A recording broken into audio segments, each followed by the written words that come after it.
What happens when a CEO steps behind the front desk and realizes his own company is charging people for things that should be free? Zane Ellington had inherited the business from his late father 4 years ago. It was a chain of 15 wellness clinics across the state offering massage therapy, physical rehab, and minor sports injury treatments. His dad started it from scratch, built it with love, and never charged a dollar more than needed. But lately, something fell off. Customer reviews had taken a nosedive at the Northbridge location. Nothing major, just enough to raise a brow. Unfriendly front desk, weird fees, didn't feel welcome. Zane had read those comments a half-dozen times now. But when he asked the district manager about it, she brushed it off. Probably just picky clients, she'd said. Zane didn't buy it. He decided to go see for himself. He had never visited that location in person. His father had opened it just before he passed, and Zane had focused on keeping the rest of the chain afloat. The staff there had only seen him in outdated corporate emails or the occasional newsletter. No one knew his face. He dyed his hair a dull brown, grew out some stubble, and wore thick glasses. He ditched the suits for khakis, a wrinkled polo, and worn sneakers. To the world, he was Zach, a new receptionist trainee sent in while someone from HR was on leave. The district manager approved it without question. She had her hands full with a staff shortage in 2 other clinics. On a rainy Monday morning, Zane showed up at Northbridge for his first shift. "Zach, right?" A woman behind the front desk called out. She had a tight bun, sharp eyes, and a clipboard clutched like a weapon. "I'm Teresa. Front desk supervisor. You'll shadow me today. Don't slow me down." Zane nodded. Got it. The lobby felt cold. Not temperature-wise, it just lacked warmth. Clients walked in, glanced around, and sat stiffly in the waiting area. No one greeted them. Teresa barely looked up from her screen. "Watch how I check in," she muttered. "Don't talk unless I tell you."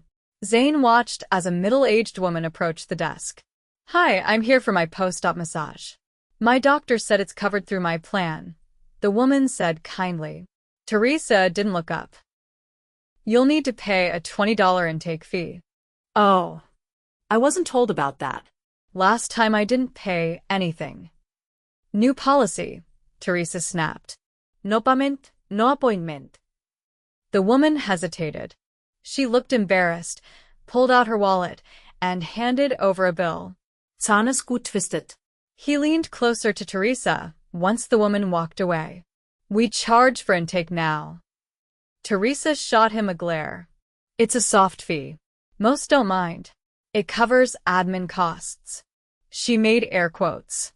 "It's not on the books, don't worry." Zane stared at her. "Wait, it's not official? Don't ask questions, Zach. Just watch and learn." Throughout the morning, he saw it happen again and again.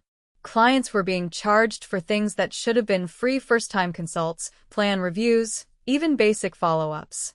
One client, a younger man with a knee brace, looked genuinely confused. "I've never paid for this before," he said. "Rates change," Teresa said flatly. "You want your spot or not?" Zane's jaw clenched. During lunch, he sat in the back break room with a woman around his age, early 30s, soft-spoken, dark curls tied back. Her name tag said Talia Newton, receptionist. "You knew?" she asked. "Yeah." "Zach. Tough first day to learn under Teresa," she said with a half-smile. "She's efficient, but not exactly warm." "I noticed," Zane said. "Do we really charge for those basic services?" Talia lowered her voice. "We're not supposed to. They're covered under the standard package. But Teresa says the company's been losing money and that corporate doesn't care. She says it's our way of staying afloat." Zane frowned. "You ever say anything?" "Once. She told me to keep my mouth shut if I wanted to keep my job. So I stopped asking." Zane nodded slowly. He didn't say anything more. That night, he sat in his car outside the building, hands gripping the steering wheel. His dad would have lost it if he saw this. Charging people extra for things they already paid for? It went against everything they stood for. But Zane didn't act yet. He needed to see more. He needed to be sure. He returned the next day, this time more alert. He watched Teresa closely, noting every time she collected a cash fee and stuffed it into the drawer without logging it in the system. He noticed how she'd wave off clients who asked too many questions and how she'd lose appointments for people who challenged her. But what hit him hardest happened late in the afternoon. A teenage girl came in with her dad. She looked nervous, her leg in a brace, her dad holding a clipboard from the hospital. "She's here for her post-op therapy," the dad said. "It's her third follow-up. We were told it was included." Teresa glanced down at the chart. $50 fee. "Your plan doesn't cover today." The father blinked. "That's not what we were told." Teresa sighed. "Sir, you can call your provider, but I'm telling you what our records say. It's 50 or we reschedule." The girl's face fell. The dad looked frustrated, but he pulled out his wallet. Zane couldn't take it anymore. He stood up from behind the desk, heart racing, and walked toward Teresa. "Teresa," he said quietly, "we need to talk." Now. Teresa followed him reluctantly to the supply closet near the back hallway. The door clicked shut behind them. Fluorescent light buzzed overhead. Shelves lined with paper towels and unopened printer cartridges surrounded them. Zane didn't raise his voice, but his tone was clipped. "That girl didn't owe anything today. Her insurance covers 3 follow-ups. The system showed it. You charged them anyway." Teresa crossed her arms. "You're new. You don't know how things work here." "I know enough to recognize theft," he said. "And I've watched you do it all day." She stepped closer, jaw tight. "It's not theft if the clinic's drowning, and I'm doing what I need to keep the lights on. There are processes for that. Budget reviews. Staffing plans. What you're doing isn't survival, it's deception. You're pocketing cash." She didn't answer. Her eyes narrowed instead. Zane didn't blink. "How long?" She looked past him, jaw clenched, then muttered, "Almost a year." He took a breath, stepped back. "You need to leave. Now. Your badge. Your keys." Her nostrils flared. "You don't have that kind of authority. You're a temp." He reached into his pocket and pulled out his phone. "Open the company dashboard." Turned the screen toward her. His name, title, and photo stared back. Teresa's expression faltered. Her face shifted from defensive to stunned in seconds. "You," she started, but her voice caught. "Zane Ellington," he said. "Owner. You've been stealing from my clients, intimidating staff, and misrepresenting our services. You're done." She didn't argue. She yanked her badge off her lanyard and tossed it onto the shelf. "You'll regret this," she said before brushing past him and walking out. Zane stood alone for a moment, breathing harder than he realized. He looked at the folded badge on the shelf. He stepped out into the hallway. Talia stood by the printer tray, frozen. "You heard?" he asked. She nodded slowly. "All of it." He looked at her. "We'll talk later. But I'm glad you spoke up yesterday. That mattered." She gave a slight nod. "There's more you should see." Zane followed her toward the back office. She unlocked a drawer and pulled out a battered folder, its edges worn, a rubber band keeping it shut. "I started logging things last fall," she said. "Only the ones I was sure about." Inside were handwritten notes and printed receipts. Names, dates, amounts collected in cash. Sometimes Teresa's name was scribbled next to them. Rough estimates of how much had been taken. Zane flipped through slowly, anger simmering. "You did this on your own?" "I didn't know what else to do. I thought if I could prove it, someone would listen." He set the folder down. "You kept the receipts?" "Only the ones she didn't destroy." He picked up one slip dated 6 weeks ago. A $50 charge for a manual file transfer. Completely fabricated. Zane looked up. "Why didn't you bring this to corporate?" "I tried." I sent an email to the regional inbox. No reply. Then I figured maybe they didn't care. Zane exhaled. They never got it. I'll find out why. He left her in the office and returned to the front. Clients still filtered in, unaware of what had just happened. He stepped behind the desk and picked up the phone. He called the regional HR director, then the clinic's operating auditor. Both answered quickly when they heard who it was. He gave them the situation, the evidence, and clear instructions. Lock her out of the payroll system, freeze her clinic access, and send someone from corporate to assist with the transition quietly. No disruption to clients. After hanging up, he turned to Talia, who'd followed him back out. Can you manage the desk the rest of the day? I can try, but we're short. It's usually just two of us. I'll cover the other half. We're not stopping today. She gave a half nod. All right. By mid-afternoon, word had spread quietly among the back staff. Some had guessed what happened. A massage therapist named Rami approached Zane between clients. I heard Teresa's gone, he said. Was it because of the money? Zane nodded. It was. You knew. Not everything. But I saw her take cash directly. Asked about it once, she said it was tip adjustments. I didn't push. Zane looked at him. Thank you for being honest. We're going to fix this. But it won't be overnight. Rami nodded once and returned to his station. Around 4, a janitor named Luis passed by the front desk, pausing briefly. I hope you're staying, he said. Place feels different already. Zane gave a tired smile. That's the plan. By the end of the day, he had a better sense of the team. Talia was quiet but sharp. Rami was steady, observant. A young assistant named Jen handled intake forms with quiet intensity and barely looked up. Most of them weren't doing anything wrong, they were just surviving under pressure. He stayed to help close. Talia locked the filing cabinet, then paused. What happens now? We audit everything. Refund what we can. Rebuild trust. And you, he looked at her. You're not just a receptionist. You've already done more to protect this company than some managers. She blinked. I just did what I could. That's leadership. She didn't respond, but her posture straightened just slightly. Zane stepped outside into the evening. The rain had stopped. The air smelled cleaner. He stood on the sidewalk for a moment, then pulled out his phone and started writing a message to his executive team. Tomorrow, things would change for real. Zane arrived at the Northbridge Clinic just after 7 the next morning. The place always opened at 8, but he wanted time before employees arrived.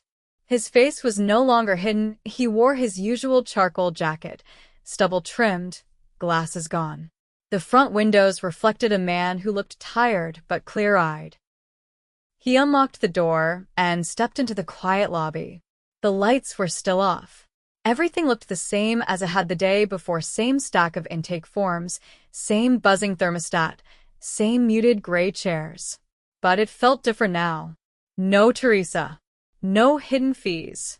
No one intimidating clients. He walked toward the back office and turned on the lights. Files lined the shelves, some labeled neatly, others stuffed in without tabs. He pulled out the logbook from the front desk drawer. The last few pages were blank. He flipped back to earlier weeks' handwriting in short bursts, mostly Talia's. He noted several dates and times she'd marked questionable charges. It lined up with what she'd shown him. At 7:20, the door clicked open. Talia stepped inside, a travel mug in one hand, her shoulders tense. She froze when she saw Zane already seated behind the desk. I wasn't sure if you were coming back, she said. I said I would, he replied. You're early. I usually am. Easier to settle in before the phones start. Zane closed the logbook. We'll need to digitize these eventually. But for now, keep using them. Every detail matters. She set her bag down and moved behind the desk, slipping into her usual spot. So, are you here all day? Until close. For now, I'm just another pair of hands. A moment passed before she spoke again. People are going to ask where she is. They'll be told she accepted a transfer. That's all they need to know right now. But if anyone's been affected by what happened, clients or staff will make it right. By 8:15, the first clients began to arrive. Zane watched how Talia handled them, measured, calm, efficient. She didn't smile much, but her tone was respectful. No tension, no friction. The difference was immediate. At 8:40, a woman named Jen walked in, hair pulled back, earbuds still hanging around her neck. She paused when she saw Zane at the desk. "You're still here?" she asked. "I am." Jen set her bag down behind the counter. "Didn't think owners did front desk duties." "They usually don't, but this one does." She gave a slight shrug, then logged into her terminal without further comment. At 9:10, the regional HR representative, Sandra Keene, arrived. Zane had asked her to come in quietly, no fanfare. She wore a navy blouse, carried a black tablet, and nodded once when she saw him. "I'll use the break room," Sandra said. "Perfect. I'll check in later." Zane returned to the front. Talia handed him a clipboard with 3 intake forms. "These are for the 9:30 appointments. 1 new, 2 follow-ups." Zane scanned them. "Any issues?" "Nope. All clean." At 9:35, a man in his 60s approached the desk. His right arm was in a sling, and his gait had a slight limp. He leaned forward, voice low. "I got a call last week saying I owed a $30 follow-up fee, but my doc said it's covered." Talia glanced at Zane. Zane stepped forward. "What's your name, sir?" "Harold Denton." Zane typed into the system. After a pause, he turned the screen toward him. "Your plan includes unlimited follow-ups for 90 days. You shouldn't have been charged anything." "I paid it last week." "I'm sorry, Mr. Denton. That charge wasn't authorized. We'll issue a refund today." Harold's eyes narrowed. "You the manager?" "I'm the owner. And I give you my word it won't happen again." Harold gave a short nod. "Appreciate that." Zane printed the refund form and asked Talia to process it. She moved quickly, her fingers steady on the keyboard. By late morning, the lobby began to fill. Zane rotated between answering phones, checking forms, and helping clients through check-in. It was steady, not chaotic, but the short staff made it feel tight.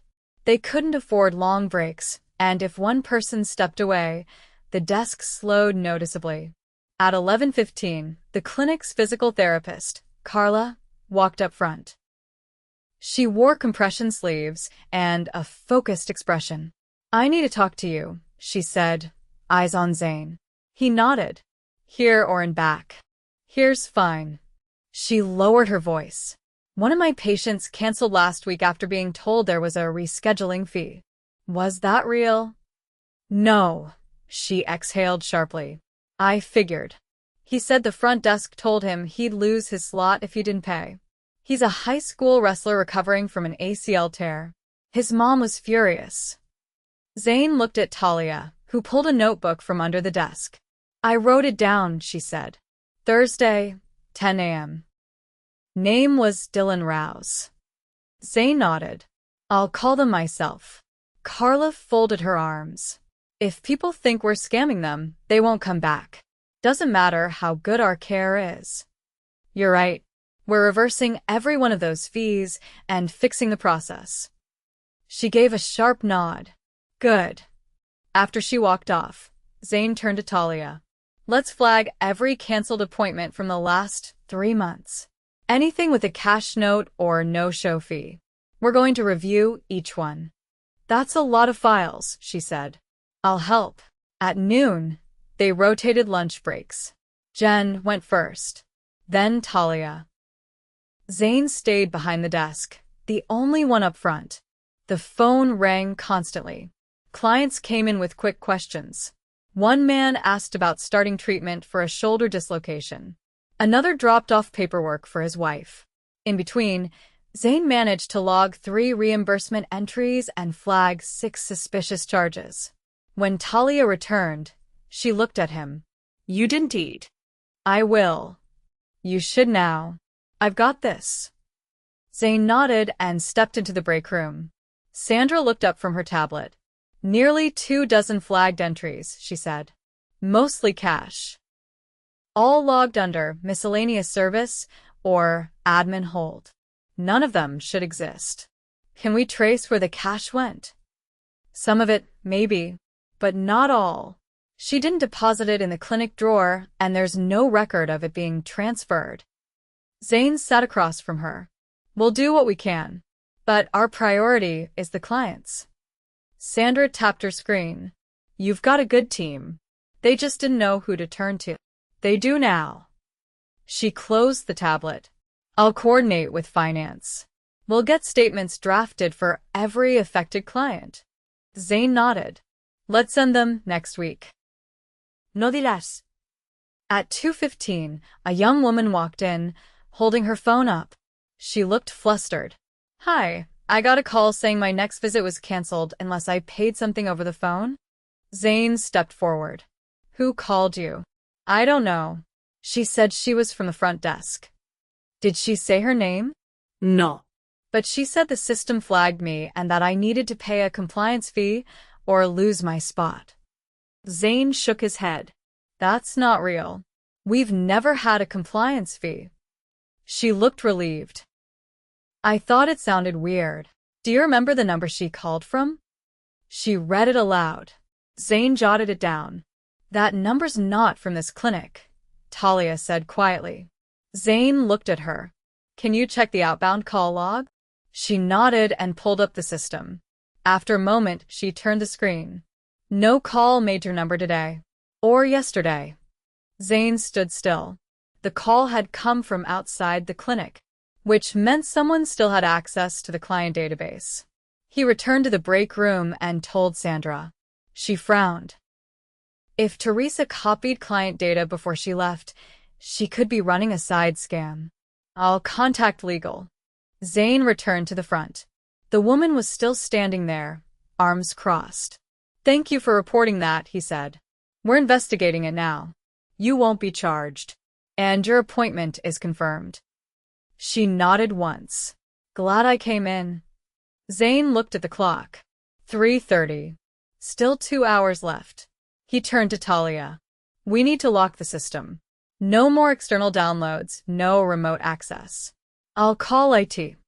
Zane leaned against the desk, eyes scanning the lobby.